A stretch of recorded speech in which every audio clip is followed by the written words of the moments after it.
Hello and welcome back to 365 Days with mxmtoon. I'm Maia, a singer, songwriter, video maker, Oakland native, and vaccine supporter. I'm also a big fan of history. I love untold stories, gross facts, hidden secrets, anything weird, dark, and funky from the past. So each day I'm going to share a few of my favorite deep cuts with you, so let's take a look at today's stories. It's 365 with mxmtoon.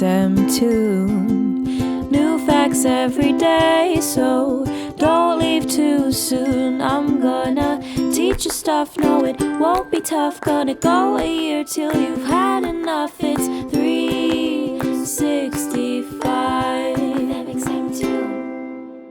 Long before the coronavirus swept the United States, there has been many other viruses plaguing the American people. In the 1950s, the biggest threat was polio. And on this day in 1954, a group of children from Arsenal Elementary School in Pittsburgh, Pennsylvania, became the first group to receive injections as part of a mass inoculation effort against the virus. Poliomyelitis, as the virus is formally known, was most commonly spread through fecal-oral contact. Yep, through accidentally ingesting poop, and could often be contracted through poor hand washing habits or consuming contaminated water, as well as from coughing or sneezing. Once introduced to a person's body, the poliovirus worked by spreading from the gut to the central nervous system, where it began to weaken the muscles and can even eventually result in a type of paralysis, usually in the legs. It's theorized that polio traces all the way back to ancient times, with some historians believing that certain ancient Egyptian carvings that look like children walking with canes or people with withered limbs depict victims of polio. Symptoms of polio were recorded every century for hundreds of years, but only put into context when the epidemics began around 1900. Although researchers had tried several experimental methods over the course of the years to treat polio, including increasing vitamin C intake and surgical nerve grafting procedures, there was still no cure by the early 1950s. But by 1952, infection rates of polio had soared to 57,628 cases in the US, making the epidemic one of the most deadly viral outbreaks in the history of the nation. Most of the people who got polio were very young. A majority of cases were discovered in children between 5 and 9 years old, and only about a third of the cases are reported in people over 15.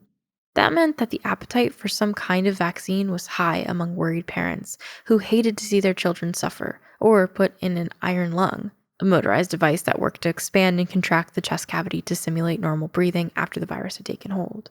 Polio plagued the Western world for much of the early 20th century. One particularly notable sufferer was former President Franklin Delano Roosevelt, whose legs were permanently paralyzed by the disease after he contracted it during the 1921 outbreak at the age of 39. Although Roosevelt was older than most who contracted polio, he still required braces to walk for the rest of his life, and founded a grassroots organization known as the March of Dimes in order to help pioneer a defense against polio outbreak. By the late 1940s, the March of Dimes had snagged Dr. Jones Salk from his position as the head of the virus research lab at the University of Pittsburgh in order to help develop a vaccine. Salk was well known for discovering that there were actually 125 different kinds of polio sorted into 3 basic types, and that in order to be effective, a vaccine would need to tackle all 3 types. Eventually, Salk grew his own samples of the polio virus and then practiced killing them by introducing a chemical called formalin. Because it deactivated the virus, Salk's vaccine made it possible to immunize patients without infecting them.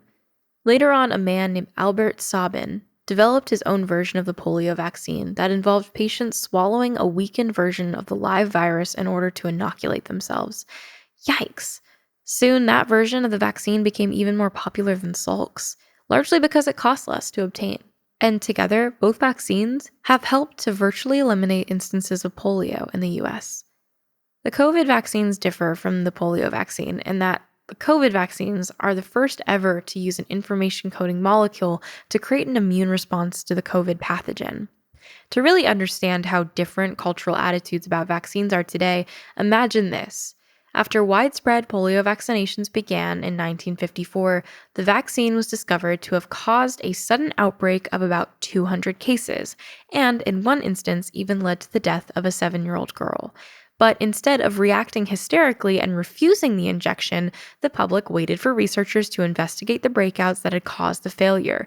Eventually, it was discovered that the outbreak had been caused by just one faulty batch of the vaccine, and production standards were permanently improved to make sure nothing like that ever happened again.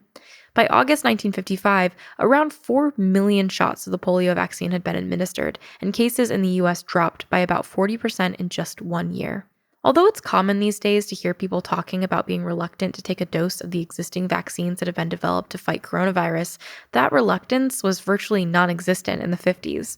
And it's part of the reason the vaccine has been so effective. To this day, the CDC still recommends that every child in the US be given an inactive polio vaccine, IPV, as a series of 4 shots at 2 months old. And widespread inoculation has helped to virtually wipe the disease completely out of America. In the first 6 months of 2020, only 41 polio cases were reported, compared to anywhere from 50,000 to 100,000 per year in the 50s.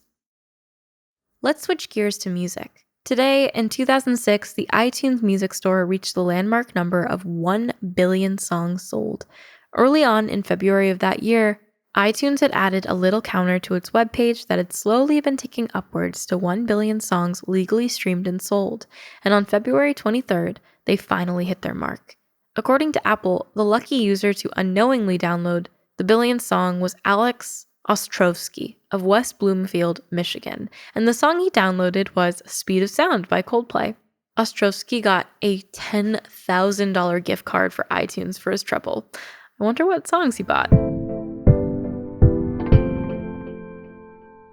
And now for today's final segment, I'm going to be looking at my own photo archives to see what I was up to on a February 23rd in my life.